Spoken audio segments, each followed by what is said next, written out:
Hello everyone, इस video में मैं डिस्कस करूंगी प्रिजम्पटिव टैक्सेशन स्कीम का सेक्शन 44A(d). ठीक है, तो ये वाला जो डिस्कशन होगा ये पूरा मैं एकदम हैंड रिटन चार्ट के साथ, ये मेरा चार्ट जो बनाई हूँ मैं, ये पूरा डिटेल चार्ट है। ठीक है, इसके अलावा यहाँ पे मैंने सारे पॉइंट्स कवर कर लिए हैं, सारे प्रोविजन कवर्ड है। इसके अलावा कुछ भी बाहर से देखने का ज़रूरत नहीं है। ठीक है, और ये चार्ट जो है आप इजीली मेरे टेलीग्राम चैनल से क्या कर सकते हैं, डाउनलोड कर सकते हैं। और फिर और एक बात, ये जो है ये नवंबर 2023 के लिए जो एग्जिस्टिंग जो प्रोविजन मे वाले जो प्रोविजन है मे वाले वही रहेंगे। ठीक है, जो भी अमेंडमेंट आए हैं बजट से, जो भी अमेंडमेंट आया है वो नवंबर के लिए एप्लीकेबल नहीं है। ठीक है, कहीं पे भी जो इनकम टैक्स में कुछ भी अगर चेंज मतलब कि अमेंडमेंट आए हैं, चाहे वो 44AD हो या कुछ भी हो, तो उसका मतलब कि इस एग्ज़ाम में इसको कंसिडर नहीं करना है। ठीक है, नवंबर 2023 वाला जो मे वाला रहेगा वही रहेगा। ठीक है, इसका प्रोविज़न चलिए अब डिस्कस करते हैं। और एक चीज़, इस चार्ट में कैसे हम लोगों को मतलब प्रोसीड करते रहना है, आगे बढ़ते रहना है, इसका मैंने पॉइंट दे दिया है। ठीक है, पॉइंट वाइज जैसे मैं अभी आपको पढ़ाऊंगी तो आपको समझ में भी आ जाएगा कि किस तरह से हम लोग को पढ़ना है। और जो ये ऐसे क्या बोलते हैं, ऑरेंज पेन से जैसे लिखा हुआ है, मतलब ऑरेंज पेन से लिखा हुआ मतलब कि ये वाला जो है आपको स्पेशल मतलब ध्यान देना है, मतलब ये इंपॉर्टेंट बात है। ठीक है, ये स्पेशल बात है, इसलिए इसको क्या करते हैं, ऑरेंज पेन से मैंने लिखा है। स्टार्ट करते हैं। सबसे पहले 44AD में eligible SSC, who will be the eligible SSC? Resident. ठीक है, रेसिडेंट, इंडिविजुअल, एचयूएफ और फर्म। ठीक है, resident, individual, HUF, firm. But firm में यहाँ एलएलपी कवर नहीं होगा। ठीक है, फर्म बट नॉट एलएलपी, ये इंपॉर्टेंट बात है, ये एलएलपी कवर नहीं होगा।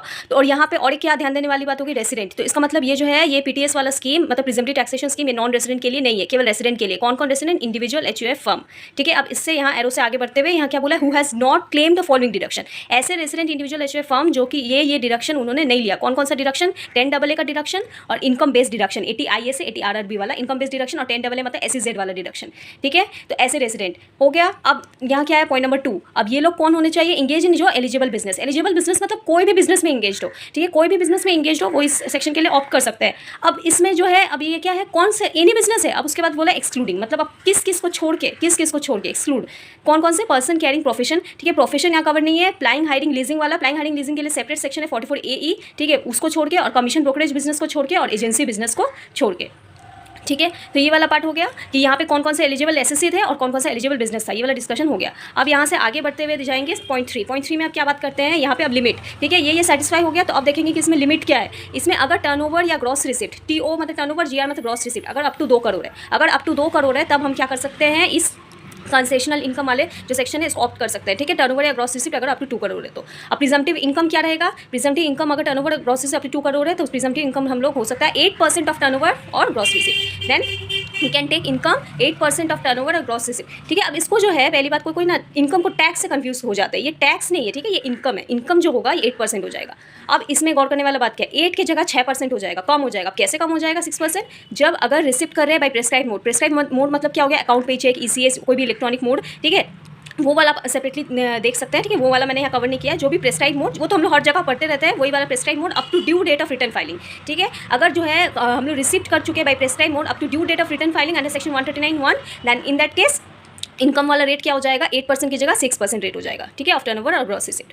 अब इससे आगे बढ़ते हुए क्या है कि अगर इफ़ डिक्लेयर्ड सो, अगर हम लोग ये इनकम डिक्लेयर करते हैं 8% या 6%, इफ डिक्लेयर्ड सो या हायर इनकम डिस्क्लोज करते हैं। ठीक है, इतना डिस्क्लोज करते हैं या इससे भी ज़्यादा, ऐसा तो नहीं है कि नहीं डिस्क्लोज कर सकते, इससे ज़्यादा भी डिस्क्लोज कर सकते हैं, तो इससे ज़्यादा डिस्क्लोज करते हैं। और मतलब हिंदी वाला और। ठीक है, एंड टर्नओवर या ग्रॉस रिसिप्ट, या ग्रॉस रिसिप्ट भी होगा, टर्नओवर या gross receipt up to 2 crore. ठीक है, इतना इनकम डिस्क्लोज करते हैं या इससे ज़्यादा डिस्क्लोज करते हैं, और टर्नओवर जो है मेरा एक्सीड नहीं किया है, 2 करोड़ तक ही है, तो उस केस में SSC not required to maintain books of accounts और accounts, get its accounts audited. ठीक है, तो इसमें क्या बोला गया है कि अगर इनकम इतना डिक्लेयर करते हैं या इससे ज़्यादा डिक्लेयर करते हैं और टर्नओवर जो है 2 करोड़ तक ही है, तो उस केस में एसएससी को ना ही बुक्स ऑफ अकाउंट मेंटेन करने का जरूरत है, ना ही ऑडिट करवाने का जरूरत है। बुक्स ऑफ अकाउंट सेक्शन क्या, 44AA, और ऑडिट वाला 44AB।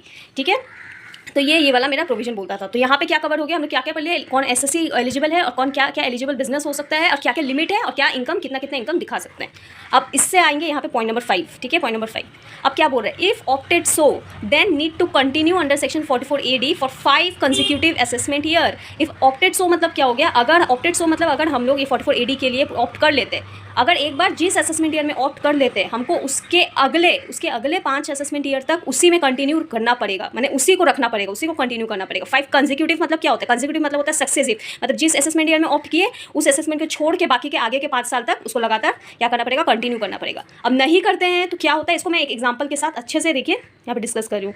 Let's understand this with example. सबसे पहले देखिए, जैसे यहाँ ऑप्टेड फॉर पीटीएस और नॉट, पीटीएस मतलब वो ये प्रिजम्पटिव टैक्सेशन स्कीम। ठीक है, तो मैंने ये 2 असेसमेंट ईयर लिया एग्जाम्पल के तौर पे, असेसमेंट ईयर 21-22, 22-23। ओके, तो इस असेसमेंट ईयर में ठीक है। यहाँ पे सपोज कोई एसएससी है जैसे कि मिस वीके, ठीक है, मिस वीके वो उसने क्या किया यहाँ पे 21-22 में ऑप्ट किया, ठीक है, किसके लिए ऑप्ट किया, ईपीटीएस के लिए ऑप्ट किया, प्रिजम्प्टिव टैक्सेशन के लिए ऑप्ट किया, लेकिन 22-23 में ऑप्ट नहीं किया, ठीक है, वो नॉर्मल स्कीम में आ गई, ठीक है, ऑप्ट नहीं किया। तो यहाँ पे अब सब ये एज्यूम कर लीजिए कि यहाँ पे जो भी प्रिजम्प्टिव टैक्सेशन स्कीम के सारे जो भी कंडीशन है अप टू 2 करोड़ सब कुछ सेटिस्फाई किया, तो उसने ऑप्ट कर लिया, ठीक है। अब इसने 21-22 में ऑप्ट किया है, तो उसके लिए अब इसका कंडीशन क्या होता है कि उसको कंटिन्यू करना पड़ेगा फॉर 5 कंसेक्यूटिव प्रीवियस ईयर, जो कि मैंने अभी डिस्कस किया। तो 5 कंसेक्यूटिव प्रीवियस ईयर कब से, जब से उसने ऑप्ट किया उसके नेक्स्ट 5 साल तक। तो इसका मतलब कब से कब तक करना पड़ेगा, या 21-22 को छोड़ के 22-23 से लेके अप टू 26-27, 22-23 से लेके अप टू 26-27 तक उसको क्या करना पड़ेगा, 4480 में कंटिन्यू करना पड़ेगा।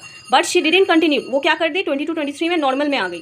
तो अब उसको क्या करना पड़ेगा, नाउ ही कैन नॉट, यहाँ शी हो जाएगा, मैं अपना बात करती इसलिए, now she can not opt again for PTS. अब वो जो नॉर्मल में आ गई, अब वो वापस से प्रिजम्प्टिव टैक्सेशन में नहीं आ सकती। अब कब से कब तक नहीं आ सकती, जब वो यहाँ से निकल गई, मतलब जब वो नॉर्मल में आ गई उसको छोड़ के बाकी के 5 साल, उसको छोड़ के बाकी के पास, यानी कि यहाँ पे देखो, यहाँ पे कब हम लोग वायलेट कर दिए, मतलब कब नो में, मतलब कब नॉर्मल में आ गए 22-23 में, तो उसको छोड़ के 5 साल, यानी कि 23-24 से लेके 27-28 तक, 23-24 से लेके 27-28 तक, ये 5 साल वापस से मैं पीटीएस में नहीं आ सकती, प्रिजम्प्टिव टैक्सेशन स्कीम में नहीं आ सकती, ठीक है। तो ये जो है ये आप एक बार 2 बार खुद से आप एक बार अच्छे से देख लीजिएगा, एग्जाम्पल एकदम अच्छे से मैंने क्लियर अपने साइड से क्लियर करने की कोशिश की है, वो भी हो जाएगा क्लियर। अब नेक्स्ट वाला पॉइंट देखिए, अगर वो वाला पॉइंट एप्लीकेबल होता है, कौन सा पॉइंट एप्लीकेबल होता है कि वो नॉर्मल में आ जाते हैं विदिन 5 ईयर्स, ठीक है, वो 5 ईयर तक कंटिन्यू नहीं करते, नॉर्मल में आ जाते हैं। इफ 0.5 एप्लीकेबल, ठीक है, and NTI of SSC, NTI मतलब नेट टैक्सेबल इनकम, एसएससी का जो है वो बेसिक एग्जाम्पशन लिमिट से एक्सीड कर जाता है। एनटीआई अगर एसएससी का बेसिक एग्जाम्पशन लिमिट से एक्सीड कर जाता है तो उसको क्या करना पड़ेगा, बुक्स ऑफ अकाउंट्स मेंटेन करना पड़ेगा 44A के हिसाब से, और अकाउंट्स भी 44A के हिसाब से ऑडिट करवाना पड़ेगा, ठीक है। बस इतना ही इसका मेन प्रोविजन था। अब कुछ अदर कंडीशंस है वो भी साथ साथ देख लेते हैं क्या क्या और अदर कंडीशंस है। इसमें जो होता है एडवांस टैक्स का इंस्टॉलमेंट जो होगा, केवल एक ही इंस्टॉलमेंट होगा एडवांस टैक्स का, जो कि 100% पूरा 15 मार्च प्रीवियस ईयर 15 मार्च तक पे कर देना पड़ेगा, ठीक है, एक इंस्टॉलमेंट होगा। और इसमें जो है कोई भी डिडक्शन जो है सेपरेटली आपको डिडक्शन नहीं देना है, ठीक है, 30 से 38 तक कोई भी डिडक्शन जो होगा पीजीबीपी का सेपरेटली नहीं देना है। Assumed, it is assumed that already allowed, यही माना जाएगा कि हम लोग जो इनकम कैलकुलेट किए ना 8% 6%, उसमें डिडक्शन ऑलरेडी हुआ हुआ है, ये मानेंगे हम लोग, उसमें सेपरेटली अब अलग से कुछ भी माइनस नहीं करेंगे, डिडक्शन नहीं देंगे। और इसमें जो होगा डब्ल्यूडीवी जो होगा, एसेट का जो डब्ल्यूडीवी कैलकुलेशन वो जिंदा रहेगा, ठीक है, डब्ल्यूडीवी तो जिंदा रहेगा, और नोशनल डेप्रिसिएशन को कंसीडर करके डब्ल्यूडीवी कैलकुलेट होता रहेगा, ठीक है। और इन केस ऑफ फर्म के केस में जो है, अगर फर्म है, ठीक है, एसएससी जो है वहाँ पे फर्म है, तो उस केस में पार्टनर का सैलरी और इंटरेस्ट का डिडक्शन फर्म को नहीं मिलेगा if opted for this presumptive taxation scheme, ठीक है। In case of firm partner salary and interest not deductible. Hope ये आपको अच्छे से क्लियर हो गया होगा। And I will share this chart my Telegram channel, आप वहाँ से डाउनलोड कर सकते हैं। ये मैं कोशिश करूँगा अगली बार जो मैं व्हाइट पेज में बनाऊंगी, ये मैं एक्चुअली बना चुकी थी, फिर मेरे को मिड में ये रियलाइज़ हुआ कि मेरे को ये 2 लाइन में नहीं व्हाइट पेज में बनाती तो और ज़्यादा दिखने में सही लगता, बट ठीक है, मैं ये अगली बार ध्यान रखूँगी। If you like my videos please subscribe.